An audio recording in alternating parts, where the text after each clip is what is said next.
بسم الله الرحمن الرحيم قل وعند أولياء هلكن ودرشيك دلسن وحنا هاي سليمان حسين العدالة كسو هذا برنامج قالمال وطوات كي مرعى وكلات كده ودان دي فيك دلسن مقتشو داوديال برنامج قالمال وحنا كجا هذا الله رما وحبر الشدة وحنا كبوا قلنا إسكولات كي يسوق على جامعات كوي على عاصمة الكي مقتشو برنامج قالمال طوات كانوا حنا كبوا قلنا جامعة النيل University for Science and Technology وكم بتاعش جامعة كوي على عاصمة الكي مقتشو مركان تقنا حرنت جامعة كل هذا هاي iskuulka lambar 4 waxaan kula kulannay maamulaha iskuulka Maxamed Cabdi Jimcaale waxaan la yeelanay wareysi dhowr ah oo ku saabsan xilliga la aasaasay jaamacadda Nile University iyo sidoo kale arrimo kale oo la xiriira jaamacaddaasi barnaamijka ayaan caawas awayaal idinku soo gudbin doonaa markaan halkaasi tagnay xarunta jaamacadda Nile University waxaan kula kulannay mid ka mid ah macallimiinta ajaanibta ah ee wax ka dhiga jaamacaddaasi isagoo aan wax ka weydiinay taariikhdiisa waxbarashada sidoo kale caqabadaha kala duwan ee uu kala kulmo ardayda xilliga waxbarayo barnaamijka ayaan caawa saaxiibayaal idinku soo gudbin doonaa sidoo kale qaar ka mid ah ardayda wax ka dhigata jaamacadda Nile ayaa iyagana waxaa dhankooda wax ka weydiinay xilliga ay kusoo biireen jaamacadda mustaqbalka waxay rajeynayaan iyo sidoo kale waxyaabaha ay ku doorteen jaamacaddan ee saaxiibayaal u diyaar garooba barnaamijka qalimaal waxaa daawadyaal aynu ku bilaabno barnaamijka qalimaal toddobaadkan waxaan ku booqanay jaamacadda Nile University for Science and Technology oo ka mid ah jaamacadda ku yaala caasimadda dalka ee Muqdisho markaan halkaasi tagnay waxaan kula kulannay maamulaha jaamacadda Nile Ustaad Maxamed Cabdi Jimcaale waxaan la yeelanay wareysi dheer oo ku saabsan jaamacadda Nile xilliga la aasaasay ardayda dhigata inta dufcadood ee jaamacadda ka baxday iyo sidoo kale su'aalooyin badan oo la xiriira jaamacadda Nile University magacayga waxa la yiraahdaa Maxamed Cabdi Jimcaale waxaan ahay on kamid ahay aasaasiyaasha jaamacadda Nile University of Science and Technology waxaana kamid ahay maamulka jaamacadda bal waxaan u sheeg maxay tahay hadafka loo aasaasay jaamacadda Nile jaamacadda Nile University of Science Technology hadafka ugu weyn ee loo aasaasay waa in ay bixisaa waxbarasho tayo leh si bulshada loogu adeego iyo in fursad waxbarasho la siiyo dadka bahda jecel waxbarashada ee aan qarashaadka ay isaga bixiyaan waxbarashada ustaad ma jiraan xarumo kale oo jaamacaddu leedahay jaamacaddani waxay ka kooban tahay 4 campus oo waaweyn campuska main campus wuxuu ku yaalaa Muqdisho wuxuu ku yaalaa Gaalkacyo campuska labaad kan saddexaad Baardheere afraad wuxuu ku yaalaa Beledweyne ustaadi waa imisa ardayda dhigata jaamacadda guud ahaan ardayda dhigata jaamacadda waa 500 arday waayahay waqtiga jaamacaddu shaqeysaa ma labada gelin bay shaqeysaa mise hal gelin shaqeysaa jaamacadda waxay shaqeysaa labada gelin jaamacadda waxa dhigta arday full time ah yimaado maalmaha caadiga ah iyo kuwa online ah imise dufcadooda ustaadi jaamacaddan ka qalin jibisay jaamacaddan waxaa ka qalin jibisay horta dufcadii saddexaad ayaa hadda bishan June 2023 qalin jibin doonta horena waxaa u qalin jibisay 2 dufcadood sanadihii la soo dhaafay waayahay ustaad ma jiraan jaamacado dibadda ah oo aad xiriiro la leedihiin yes way jiraan jaamacado dibadda aan xiriir leenahay waa meelo badan oo caalamka ay ku kala yaalin waxaa ka mid ah jaamacadda la yiraahdo Casmandos International University ee ku taala Cameroon waxaa kaloo jira kala jaamacado kale oo ku yaalo Far East Asia jaamacado kale oo ku yaalo bariga dhexe ka waran xiriirada aad leedihiin iskuulada ku yaala caasimadda dalka aad iyo aad ay u wanaagsan tahay xiriirada aan leenahay iskuulada ku yaala gobolka markasta ayna waxaan sameynaa waan soo booqanaa oo maarata waxaan la wadaagnaa tacliinta iyo aqoonta aan hayno waxaan u qabanaa seminaaro iyo traininno aan ugu talagalnay waxbarashada qaabkay ku xulataan macallimiinta aad qaadataan ee ardaydiina wax baraan waa mahadsan tahay macallimiinta aan qaadano waxaan ku qaadanaa criteria marka hore macallinku waa inuu ahaadaa master's degree inuu master degree yahay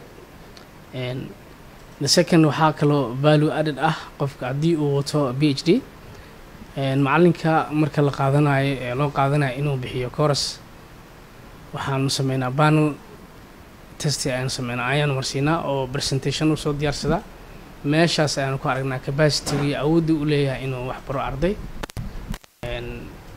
macallimiinta ay hadda jaamacadda jooga u shaqeeya waxaa ka mid ah macallimiin ajaaniba oo expatriates ah on maarata nidaam maarata xulasho qurux badan soo marsiinay iyo macallimiin kale oo Soomaali ah oo dhammaan waa master's degree qaarna waa PhD. ustaad maxaa fursadaha waad u haysaan waalidiinta haysta ardayda danta yar ee doonayaan in jaamacadda ay keenaan? fursadaha qaaliya ayaan u haynaa waalidiinta oo jaamacadda hadafka loo aasaasay ayaa waxaa qayb ka ah in fursado qaaliya oo waxbarasho la siiyo dadka aan iska bixin karin oo qarashaadka aan haysan markastana waan u sheegnaa oo maarata sidaasi ayaan ugu talagalnay.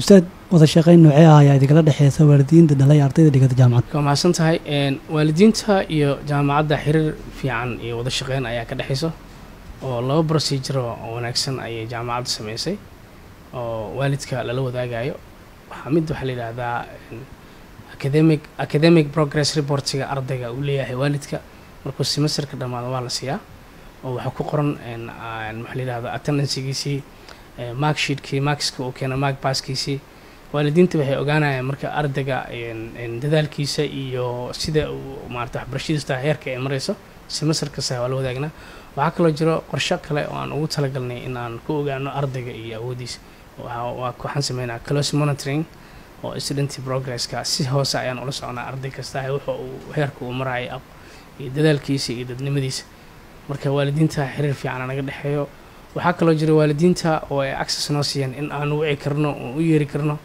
oo aan maarata kala hadli karno xaaladda ardayga iyo ku sugan yahay dhaqan ahaan waxbarasho ahaan akhlaaqdii wixii dhan aan saasaan ula wadaagnaa. Okay, aan waalidiinta Soomaaliyeed ku wargelinaynaa oo u sheegaynaa inaan u hayno fursado waxbarasho oo qaali ah iyadoo ay dhowdahay qaadashada ardayda ee jaamacadda xilliyada August haddii Ilaahay yiraahdo marka waxaan kusoo dhaweynaa gacmo furan ardayda iyagu rabana inay jaamacad kusoo biiraan. Okay, ardayda rabta jaamacad inay kusoo biiraan jaamacaddu waa jaamacadoodii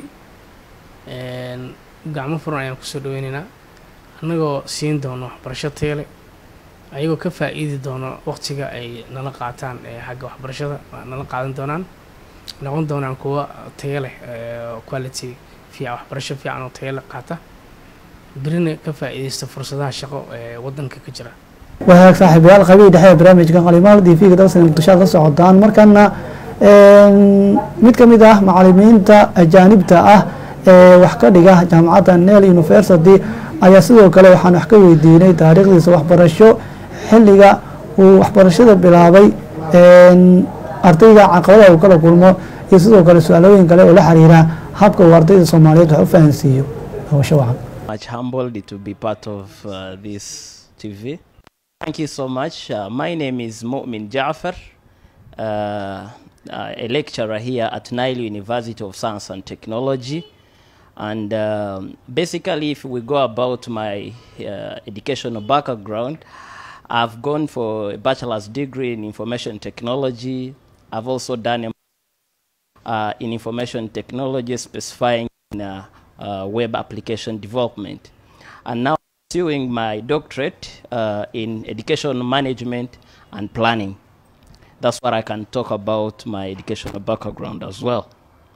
Not really. I haven't found any kind of challenges when preparing my lessons, just because I'm a qualified teacher who has been in this field of teaching for a couple of years. So I don't think finding a problem in this kind of activity. I'm well with it, and I haven't found any kind of challenge as yet. Basically, I take a couple of subjects in different kind of departments, and that could be maybe in IT. It differs which kind of bachelor I'm doing with. You may find I take 3 lessons or 3 subjects in every kind of department. So basically, in total, I can't tell, but we can say that we are having around 4 faculties here at Nile University of Science and Technology. Thank you. Yeah, as a teacher, I can't point out that this is a particular class that I would like, or this is a class that I don't like. But as a teacher, there are some classes that, of course, when you enter in and students are too attentive and they correspond to what you're always doing, of course, that class you would like it.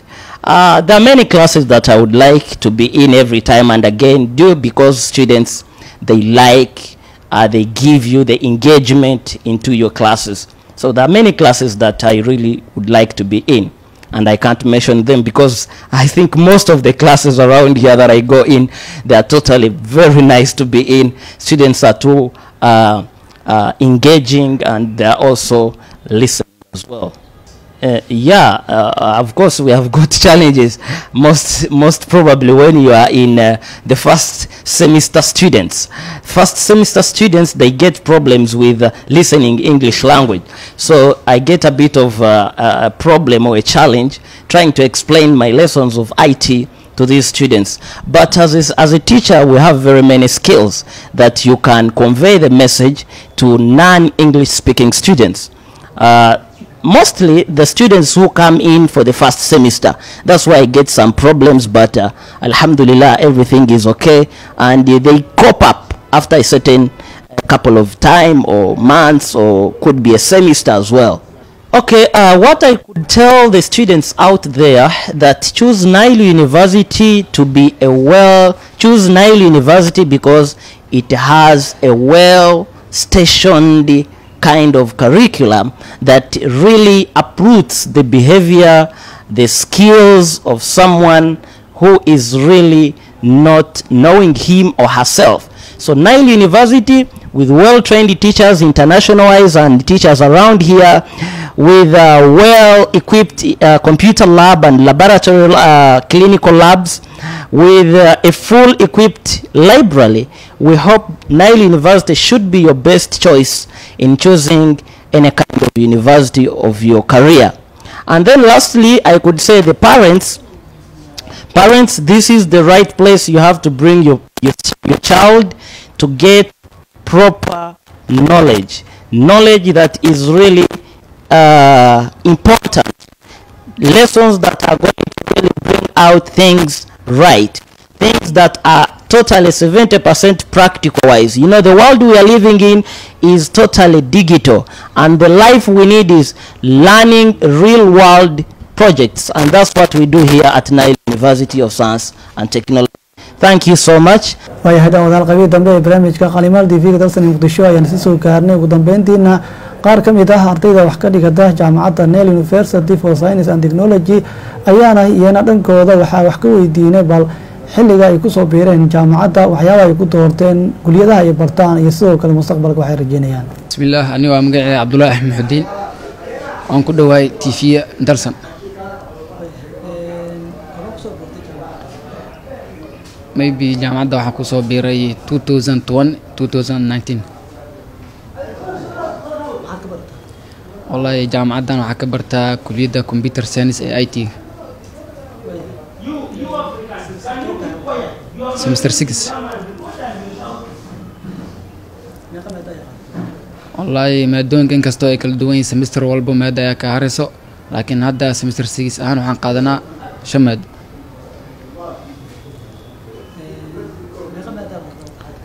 waqti xaadirtan waxaa qaataa 4 maado kaliya. wallahi inkastoo maadooyinka ay same yihiin, laakiin ani ahaan waxaan dooran lahaa maadada C# programming. sababtoo ah waa hamigeeya in aan programming badan soo saaro, company badan yani programkooda aan dejiyo aan diyaariyo insha Allah.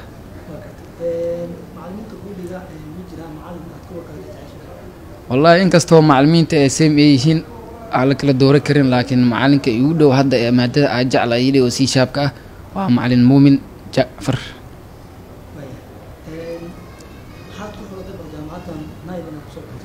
wallahi jaamacaddan waxaa ku doortay inkastoo ay jaamacadaha caalamka ay ugu duwan tahay, kulliyadda aan barto oo computer science ay aad iyo aad ugu fiican tahay.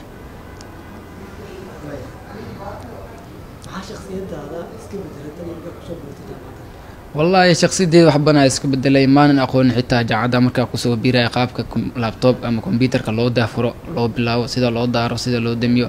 laakiin hadda aad taaganahay waxaa aaminsanahay in computer nooc walba uu yahay insha allah aa isticmaali karo.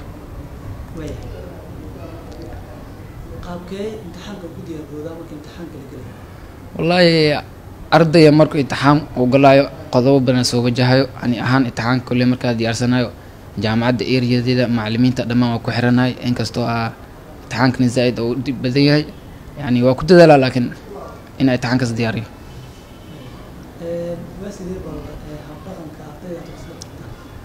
والله أرضي ذا وكل دويهن أرضي سمسترون أسر جوكتين إلا هاد أرضي أسر جوكتين وأرضي أديات كوميبسن habdhaqan kiisna kulli ardayda kale uu ka duwan yahay mar hadda arday asri jaan qaadaysan oo arday ugu muhiimsan aslee wallahi mustaqbalka waxaan rajeynaa inaan aqdo qof shakhsi soo saara barnaamijyo badan oo lagu dhaqmo insha Allah.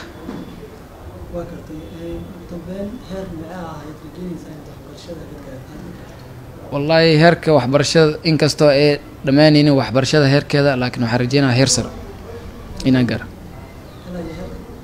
ilaa iyo heer PhD dawal PhD insha Allah. marka hore kusoo dhawow TV dalsan Muqdisho adiga magaca ku bilaabay. magacaygu waa Maxamed Axmed Nuur kana tirsan arday jaamacadda Nile University for Science and Technology. goorma kusoo biirtay jaamacadda? jaamacadda waxaa ku soo biiray semester 3 maxaad ka barataa?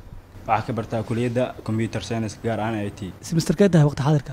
waqti xaadirkan waxaa semester 6. meeqa maada qaadataa? waxaa maada qaataa 4 maado. waayahay maadooyinkaasi ma jirtaa bal maadooyin kale ka jeceshay? haa maada aan favorite-kayga oo aad aan u jeclahay jirto waa maadada C#. inta ku dhiga maadooyinka kala duwan ee aad barato ma jiraan macallin aad kuwa kale ka jeceshahay? haa si fiican waa engineer Muumin Jacfar. maxaad ku xulatay inaad kusoo biirtay jaamacaddan? waxaa ku xushtay baraatika joogto ah iyo ardayda oo isku wada xiran iyo maamulka jaamacadda iyo ardayda oo is wada kaashanayo iyo maamul fiican. shakhsiyaddaada iska bedelay tan iyo markaa kusoo biirtay jaamacadda Nile? ugu horreyn horta jaamacadda markaa kusoo biirayay jaamacad kale ayaan kaaga soo biiray waxaan aaga soo biiray maamul xumada iyo dhanka ardayda aan wanaagsanayn. jaamacadda markaa imaaday alxamdulilah aqoonteyda iyo heerkeyga waxbaa iska bedelay maasha Allah. qaabkee imtixaanka ugu diyaar garowdaa marka imtixaanka la gelayo? imtixaanka horta laba way aan ugu diyaar garownaa. labada way baa mid ardayda ay iskaashanayaan dhanka imtixaanka intaan gaarin oo sida assignmentyada casharada la qaato iyo presentationada iyo midda kaleeto oo macallimiinta su'aalada ay ku diraan oo keentid oo lagu siinayo markis iyo waxyaalaha kale oo macallimiinta ay ku diraan questionada waad ku soo jawaabtid intaas ugu diyaar garow imtixaanka. waa sidee la macaamilka ardayda aad wax isla barataan? maasha Allah si wanaagsan ay isku macaamilna ardayda sida hadda like Abdullahi Ahmed Mahmudin sida saaxiibkay oo kale Abdullahi Joy oo yaqaana si fiican ay isku macaamilna. semesterkee tahay waqti xaadirkan? waqti xaadirkan semester 6 ayaan ahay. markii aad waxbarashada dhameyso maxaa rajeynaysaa inaad noqoto? insha Allah waxaan rajeynaa engineer buux inaan noqdo dhanka software. ugu dambeyn heer noocee ah ayaad rajeynaysaa inaad ka gaarto guud ahaan waxbarashada? waxaan rajeynayaa heer oo leh shirkado weyn like oo hormuud qof u shaqeyn kara camal like application badan soo saari karo like AI si u shaqeysa camal saas inaan qadar rabaa insha Allah. guud ahaan daawadayaal caawa inta ay ku soo gabagabeynaya barnaamijkii qalimaad oo aad kala socdeen TV-ga dalsan Muqdisho anigoo Sameer Cadaal soo saaray barnaamijka mid lamid ah saaxiibayaal intaan ku kulmi doono sidaa iyo nabadgelyo.